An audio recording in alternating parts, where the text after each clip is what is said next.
Hello, welcome back to my channel. ഇന്ന് നമ്മൾ തയ്യാറാക്കാൻ പോകുന്നത് ചക്കയും ചക്കക്കുരുവും വെച്ചിട്ടുള്ള ഒരു പുഴുക്ക്, പിന്നെ ഇലകളെല്ലാം കൂടെ.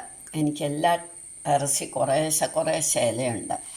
ഇത് ഷുഗറിന് നല്ലതാണെന്ന് പറഞ്ഞ് പണ്ട് പോത്തീസിൽ വിൽക്കാൻ വെച്ചിരുന്ന ഒരു ചെടിയാണ്, അതിൻ്റെ ഇലയാണ്. ഇത് കോവലിൻ്റെ ഇല, ചേനയുടെ ഇല. ഇതിന് മാങ്ങാമണലി എന്നാണ് പറയുന്നത്. ഞാനൊരു വട്ട ബക്കറ്റിൽ നട്ടുപിടിപ്പിച്ചിരിക്കുക. അത് പിന്നെ മധുരച്ചീര എന്നൊക്കെ പറയും, വേലിച്ചീര, അതുണ്ട്.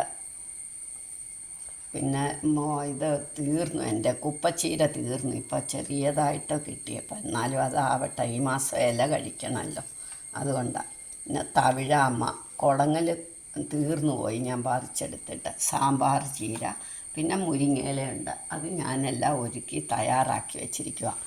അത് മുരിങ്ങയില എടുക്കണം, ഇത്തിരി പ്രയാസമായതുകൊണ്ട്. ഇതെല്ലാം കൂടെ നമുക്ക് അരിയണം. ഇത് തോരനും ചക്ക. പിന്നെ ഞങ്ങളുടെ കൂട്ടുകാരെ പുളിശ്ശേരിയും ബീൻസ് തോരനും ഉണ്ട്. അപ്പോൾ ഇത്രയും കൂടെ ഞാൻ ഇന്ന് എൻ്റെ ഉച്ചക്കലത്തെ ഊണ്. ആദ്യം നമുക്ക് ചക്ക പുഴുക്കിൻ്റെ ചക്ക കുക്കറിലോട്ടിട്ട് അടുപ്പിൽ വെക്കാം.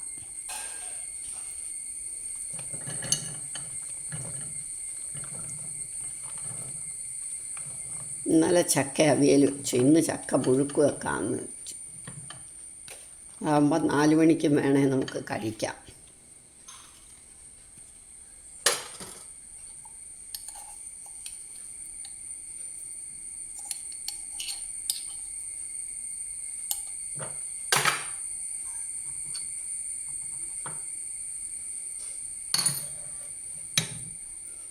വേവുമ്പോൾ അങ്ങ് താന്നോളും.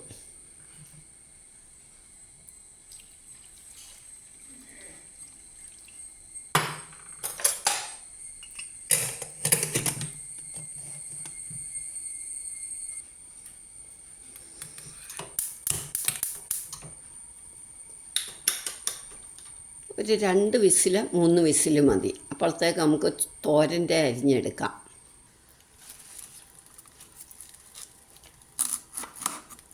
തവിഴാമ്മയും മറ്റും വളരെ നല്ല. എൻ്റെ അച്ഛൻ ദിവസവും തവിഴാമ്മയുടെ ഇല കൂട്ടുമായിരുന്നു. അത് പിന്നെ പറമ്പിൽ ഇഷ്ടം പോലെ ഉണ്ട്. അതുകൊണ്ട് ഞാനെല്ലാം ടെറസിൽ വെച്ചിരിക്കുക. അപ്പം പിന്നെ വട്ട ബക്കറ്റിലാക്കിയിട്ട്, അപ്പോൾ നമുക്ക് വൃത്തിയായിട്ട് കിട്ടും. പറമ്പിൽ നിന്ന് പറിക്കുന്ന എല്ലാ കാലത്തും കിട്ടുകയും ചെയ്യും.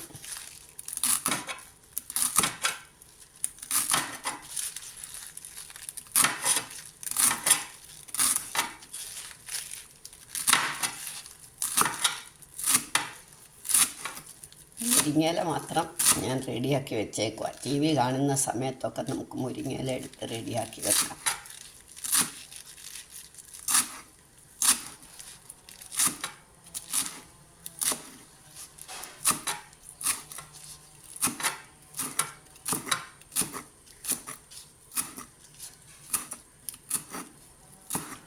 കുപ്പച്ചീര നല്ലതാണ്, കാലിലെ ആണി പോവാനും ഒക്കെ കുപ്പച്ചീര നല്ലതാണ്.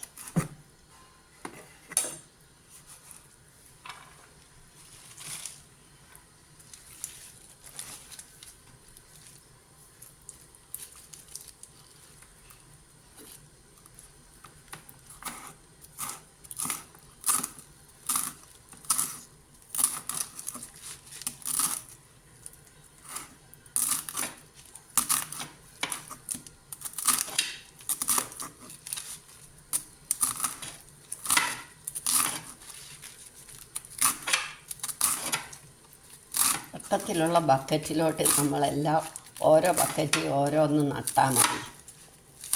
അപ്പം നമുക്ക് വേനൽക്കാലത്തൊക്കെ നല്ല വെള്ളം ഒഴിച്ചു കൊടുത്താൽ നന്നായിട്ട് കിട്ടും. വേനലാണെങ്കിൽ ഇലയ്ക്കൊരു പഞ്ഞം വരത്തില്ല.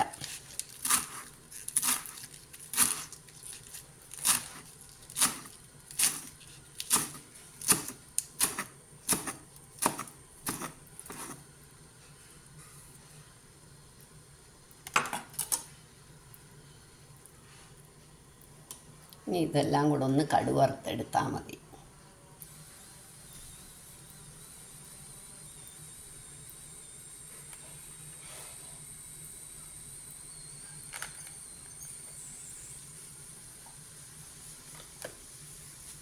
മുരിങ്ങയില ഇങ്ങനെ അരിവൊന്നും വേണ്ട, ഇങ്ങനെ അങ്ങ് ഇട്ടാൽ മതി.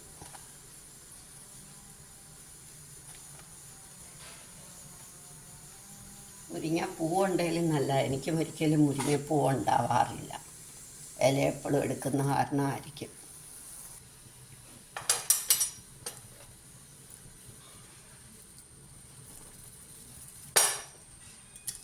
ചീനച്ചട്ടി അടുപ്പ് വെച്ച് മുളക് ഇട്ട് കടുക് ഇട്ട് വേണമെങ്കിൽ 2 അരി ഇട്ടാൽ നല്ലതാണ്.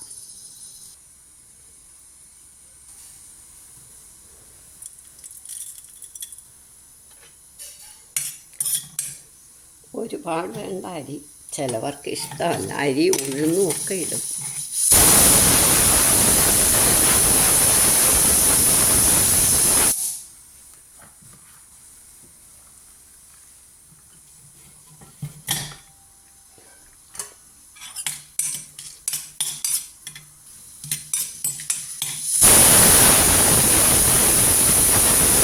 ഓഫാക്കാം.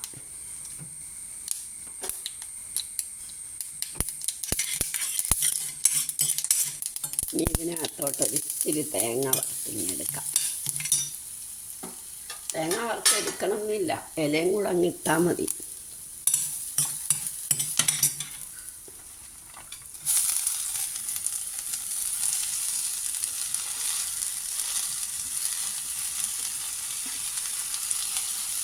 ഇലയില്ല, എളുപ്പം അങ്ങ് ചിങ്ങിച്ചോളും. പാകത്തിന് ഉപ്പും മഞ്ഞപ്പൊടിയും ഇടുക. ഇലയ്ക്ക് കുറച്ചേ ഉപ്പിടാവുള്ളൂ, മഞ്ഞപ്പൊടി നന്നായിട്ടിടാം.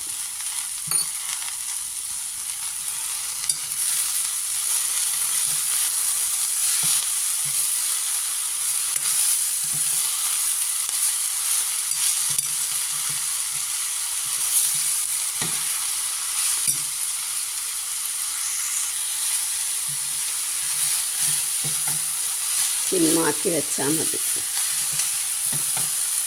വെള്ളം ഇട്ട് ഒഴിക്കണ്ട.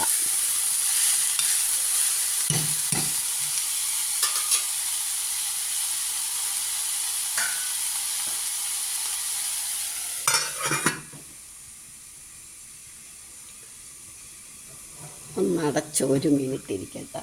ഇപ്പോഴത്തേക്ക് നമുക്ക് പുഴുക്കിനുള്ള തേങ്ങ അരയ്ക്കാം.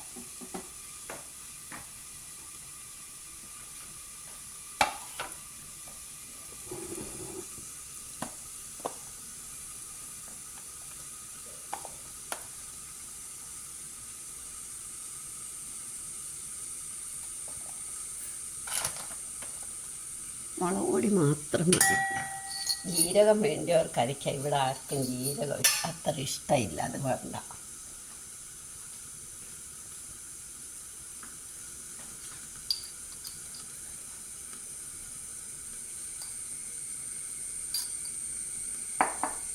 ഇത് അരച്ചുകൊണ്ട് വരാം.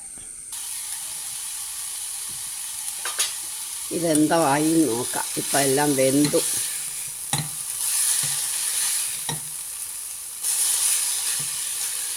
പാകമായി. ഒട്ടും വെള്ളം ഒഴിക്കണ്ട. ഇല എങ്ങനെ കഴുകി വാരി നമ്മൾ അരിഞ്ഞെടുത്താൽ ഇനി ഒന്ന് തോർന്നാൽ മതി. ഇനി നമുക്ക് അടയ്ക്കണ്ട, 1 മിനിറ്റ് ഇങ്ങനെ ഇരിക്കട്ടെ. ഇനി ഇതിൻ്റെ ചൂട് കൊണ്ട് അത് ശരിയായിക്കോളും നമുക്ക്. തോർന്നു. ഇനി ചീനച്ചട്ടി തന്നെ ഇരിക്കട്ടെ. തേങ്ങ ഇടണ്ടാത്തവർക്ക് തേങ്ങ ഇടണ്ട.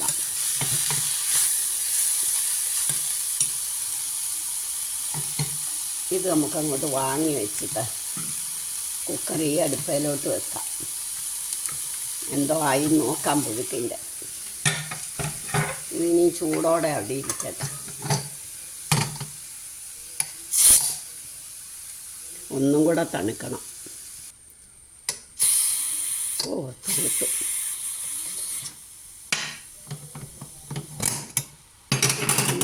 വെന്തു നല്ല ഭംഗിയായിട്ട് വെന്തു.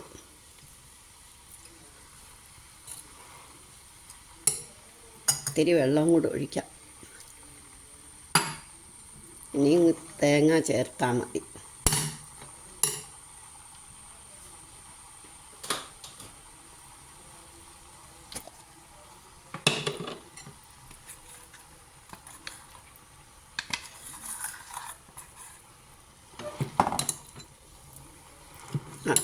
തേങ്ങ ഒന്ന് വേവാൻ വേണ്ടി ഇത്തിരി മിക്സി കഴുകിയ വെള്ളവും കൂടെ.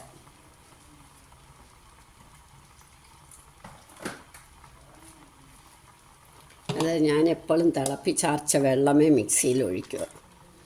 രണ്ടാമതൊഴിക്കണമെങ്കിൽ നമുക്കതായിരിക്കും നല്ലത്.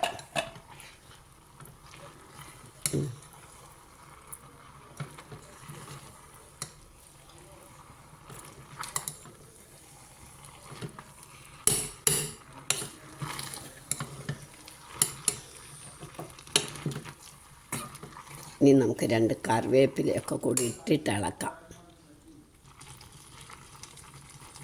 കറിവേപ്പിലയും പച്ചവെളിച്ചെണ്ണയും കൂടെ ഒഴിച്ചിട്ട് ഇളക്കുമ്പോൾ അതെല്ലായിടും ആകും.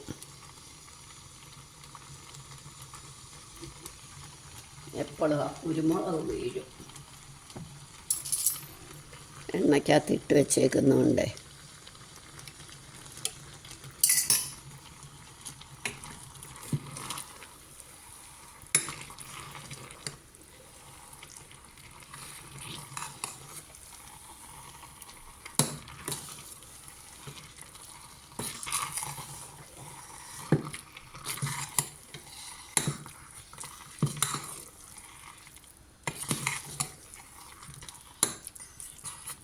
ഉപ്പ് പാകമാണെന്നൊന്ന് നോക്കട്ടെ എടുത്ത്.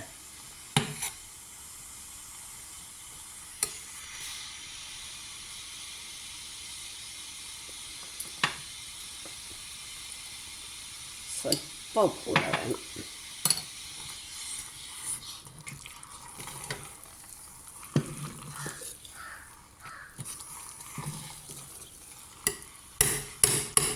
ഇനി ഇത് നമുക്കൊന്ന് അടച്ചു വെക്കണം. 1 മിനിറ്റ് ഒന്ന് അടഞ്ഞിരിക്കട്ടെ. സ്റ്റൗ ഓഫാക്കി അപ്പോൾ ആ തേങ്ങ വെന്തോളും. ഇനി നമുക്ക് ഊണ് കഴിക്കാം. ചക്കപ്പുഴുക്കും ബീൻസ് തോരനും ഇലത്തോരനും പുളിശ്ശേരി. ഇതാ ഇന്നത്തെ നമ്മുടെ ലഞ്ച്. നിങ്ങളെല്ലാവരും ഇതൊന്ന് ട്രൈ ചെയ്ത് നോക്കണം. നമുക്ക് 3-4 കൂട്ടം കൂട്ടാനുള്ളപ്പോൾ ചോറ് വളരെ കുറച്ച് നമ്മൾ കഴിച്ചാൽ മതി. അതുകൊണ്ടാണ് ഞാൻ ഈ 3-4 കൂട്ടം കൂട്ടാൻ വെക്കുന്നത്. ഈ ചക്കയുടെ സീസണൊക്കെ ആകുമ്പോൾ ഇത് ഹെൽത്തിയുമാണല്ലോ. സബ്സ്ക്രൈബ് ചെയ്തിട്ടില്ലാത്തവർ സബ്സ്ക്രൈബ് ചെയ്യണം. ഷെയർ ചെയ്യാനും കമൻറ്റ് ചെയ്യാനും ലൈക്ക് ചെയ്യാനും മറക്കരുത്.